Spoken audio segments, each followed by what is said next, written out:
자, 안녕하세요. 6학년 1학기 사회수업 시작하겠습니다.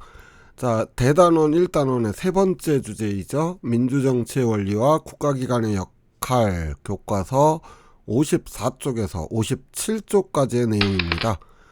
이번 시간에 다룰 내용은 자, 국회에서 하는 일을 알아보고 국회에서 하는 일의 구체적인 사례를 찾아보도록 하겠습니다. 자, 우리 지난 시간에 민주정치의 원리에 대해서 배웠습니다. 자, 그 첫 번째 원리가 국민주권이었죠. 우리나라 헌법에도 명시되어 있는 우리나라의 주권은 국민에게 있으며 모든 권력은 국민으로부터 위임받아서 생겨나지요. 하지만 그렇다고 할지라도 국가가 가지고 있는 권력이라고 하는 것은 너무나 막강하고 우리나라 민주화의 역사를 좀 간단하게 살펴봤을 때 많은 권력자들은 국민들로부터 받은 국가 권력을 이용하여 오히려 국민들을 억압하거나 자신들의 이익을 챙기는데 더 급급했었죠. 그래서 민주주의 국가에서는 국가의 이러한 막강한 권력을 셋으로 분산을 시켜 놓았는데 이것을 우리가 권력 분립의 원리다라고 배웠었죠. 자, 우리나라에서는 이걸 셋으로 쪼개서 삼권 분립이라고 합니다. 실질적으로 국가를 운영하는 정부, 법을 만들고 정부를 감시하는 국회, 그리고 법에 따라 공정하게 재판을 하는 법원입니다. 이것을 권력을 셋으로 분산시켰다 하여 삼권 분립 이렇게 말하죠. 오늘은 이 가운데에서 첫 번째로 법을 만드는 입법기관인 국회에 대해 알아보는 시간을 가지도록 하겠습니다. 오늘날의 정치는 국민들이 정치에 직접 참여하는 직접 민주주의가 아니라 그들의 대표, 국민들의 대표를 뽑아서 하는 간접 민주주의, 그러니까 대의 정치를 통해서 이루어진다고 했죠. 그래서 국민들은 선거를 통해서 자기들의 대표를 뽑고 그렇게 뽑힌 각 지역 주민의 대표, 그러니까 국회의원들로 국회는 구성이 되죠. 자, 그렇다면 국회의원은 누가 될 수 있을까? 잠깐 알아볼게요. 자, 국회의원의 입후보, 그러니까 국회의원에 내가 한번 해보겠다 해서 국회의원 선거에 나갈 수 있는 조건이 있습니다. 첫 번째 조건, 만 25세 이상의 대한민국 국민입니다. 자, 그러고 다른 조건은 없습니다. 대학교를 못 나왔어도 되고 재산이 많지 않아도 되고 어떤 조건도 없이 만 25세 이상의 대한민국 국민이라면 누구나 국회의원에 출마를 할 수 있습니다. 단 조건이 있죠. 선거를 통해 국민들이 뽑아줘야만 되죠. 자, 이렇게 선출된 국회의원은 4년의 임기를 가지게 되고요. 그 다음에 임기를 마치게 되면은 그 다음 선거 때 또 나가서 횟수에 제한 없이 몇 번이고 재선이 가능합니다.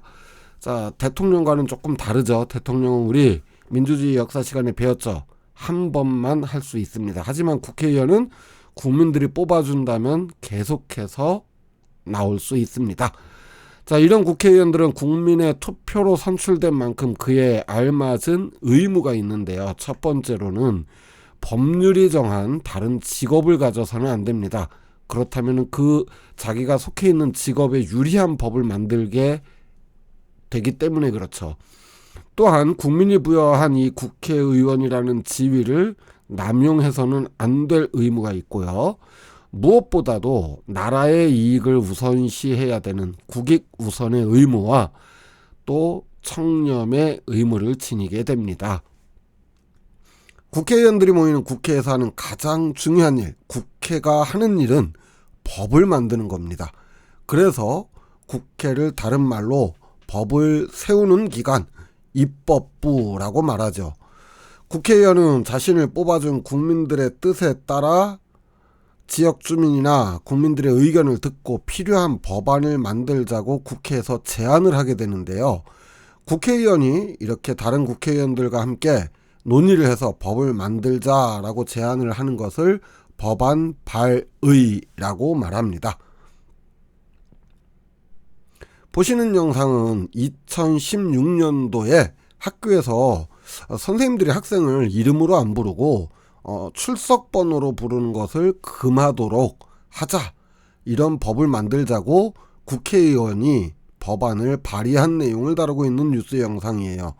이 법은 국회 논의를 거쳐서 통과가 되지 않았는데요.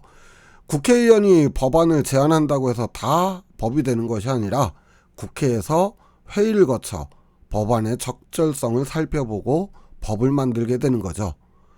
자, 국회가 하는 일은 법을 만드는 일 외에도 정부가 국가를 운영하는 데 있어서 법대로 잘 하고 있는지, 국민들의 뜻을 잘 받들고 있는지를 감시하고 정기적으로 혹은 필요하다고 여겨지는 경우 정부의 일 처리를 확인하는 국정감사를 벌이기도 합니다. 자, 지금 보시는 이 사진이 국정감사장의 모습이에요. 국회의원들이 모여서 정부의 여러 기관들에서 필요한 증인들을 불러서 이건 어떻게 했냐, 이거 왜 이렇게 했냐, 이런 것들을 물음으로써 정부가 국민들의 뜻대로 나라를 잘 운영하고 있는지를 감사하는 거죠. 자, 또한 국회는 정부가 제출한 국가 예산안을 검토하고 정부가 또 이 세금으로 걷어들인 국가 예산을 제대로 올바르게 쓰고 있는지를 감시합니다. 그뿐만 아니라 정부의 각종 정책에 대한 동의, 승인을 하는 역할 역시도 국회가 해야 되는 중요한 일 중 하나인데요. 국회의원들이 회의를 할 때는 전자투표를 통해서 결정을 합니다. 그런데 조금 다른 형태의 투표 방식을 가져요. 자, 지금 국회 사진이 보이는데 좌우에 왼쪽 벽, 오른쪽 벽에 전광판 같은 게 있죠.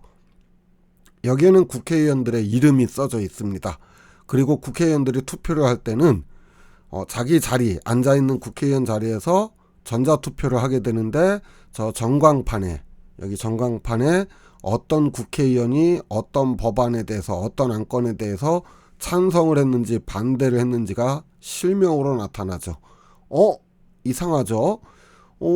투표의 기본은 비밀투표 아닌가요? 이렇게 생각할 수 있지만 국회의원은 다릅니다. 국회의원들이 법안을 심의한다든지 정부 정책에 대한 찬성 반대를 결정할 때는 자신의 뜻을 나타내는 게 아니라 자신을 뽑아준 지역 주민들의 의견을 대신하는 거예요. 그렇기 때문에 어떤 국회의원이 지역 주민의 의견을 제대로 반영하고 있는지를 국민들이 확인하고 감시할 수 있도록 한 것입니다. 때문에 국회에서 열리는 회의들은 아주 특별한 경우를 제외하고는 국회 TV를 통해서, 인터넷이나 이런 여러 가지 매체를 통해서 국회가 열리는 모습을 실시간으로 확인할 수 있게 되는 거죠. 자, 그렇다면 국회가 하는 가장 중요한 기능인 법을 만드는 과정을 한번 살펴볼게요. 자, 어린이 보호구역에서 몇 년 전에 어린아이들이 교통사고로 숨지는 안타까운 사건이 일어났었습니다. 자, 이게 여러 건이 거듭이 되자 많은 사람들이 도대체 어린이 보호구역이 뭐냐, 왜 어린이 보호구역에서까지 어린이들은 생명의 위협을 느껴야 되느냐, 뭔가 대책을 마련해야 된다, 이런 여론이 형성이 되었어요. 자, 법이 만들어지는 첫 번째 과정은 어떤 문제 상황이 발생하거나 또는 법안이 있어야 된다, 필요하다라고 하는 어떤 국민들의 여론이 형성이 되죠. 자, 그러자 국회의원은 어린이 교통사고를 줄일 수 있는 법안을 국회에 제안을 하였습니다. 자, 법안을 발의하였죠. 그러자 국회에서는 여러 의원들이 모여서 이 제안된 법안을, 자, 과연 이 법이 필요하냐, 다른 법으로는 이걸 막을 수가 없냐, 이런 논의들을 거쳐서 수정하기도 하고 또 더 보충하기도 하는 작업을 하게 됩니다. 그렇게 제출되고 논의된 법안은 국회에서 국회의원들의 투표를 통해 이걸 진짜 만들지 말지, 즉 통과시킬지 말지를 결정을 하게 되고, 그렇게 함으로써 어린이 안전법이 국회를 통과하였습니다. 자, 그렇지만 아직 법이 효력을 발생하진 않아요. 이렇게 국회에서 최종적으로 통과된 법안은 대통령이 최종적으로 동의를 해서 법이 효력을 지니게 됩니다. 그럼 대통령이 반대하면요? 네, 대통령은 반대할 수 있어요.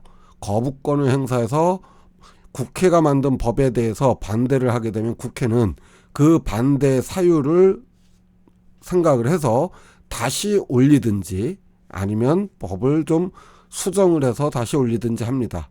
자, 이렇게 대통령의 최종 승인을 거친 법안은 국민들에게 공포가 되어 발표가 된다는 얘기예요. 뉴스라든지 여러 가지 언론들을 통해서 발표가 되게 되면은 바로 시행이 되는 게 아니라 국민들에게 이 법이 통과되었습니다 라는 걸 알린 다음으로 20일이 지나면 법안으로서의 효력을 발생하게 됩니다. 대한민국 국민이라면 누구나 국회의원에게 이런 법 좀 만들어 주세요 라고 말할 수 있어요. 그래서 국회 국민동의청원이라는 홈페이지가 있습니다. 여기에서 대한민국 국민이라면 누구나 이런 법이 필요합니다 라고 청원을 할 수가 있죠. 하지만 요구한다고 다 되는 건 아니에요. 당연하죠. 그 글을 읽고서 많은 사람들이 진짜 이 법은 필요해, 이렇게 일정 수 이상의 사람들이 동의를 얻어야지만 국회에서 이 법안에 대해서 논의를 하게 되죠. 자, 오늘 배운 내용 핵심 정리해 보겠습니다. 국회가 하는 일은 뭐다? 첫 번째, 입법부라는 이름에 따라서 국민들의 요구에 따라 법을 만들고요. 정부가 법에 따라 제대로 일을 하는지 국정감사 등을 통해서 감시를 하고 정부의 예산안 등의 정책을 검토하고 승인합니다. 자, 이렇게 오늘 국회가 하는 일 첫 번째 기관인 입법기관에 대해서 알아봤고요. 다음 시간에는 행정기관인 정부에서 하는 일에 대해서 알아보도록 하겠습니다. 수업 여기서 마칠게요. 수고하셨습니다. 안녕.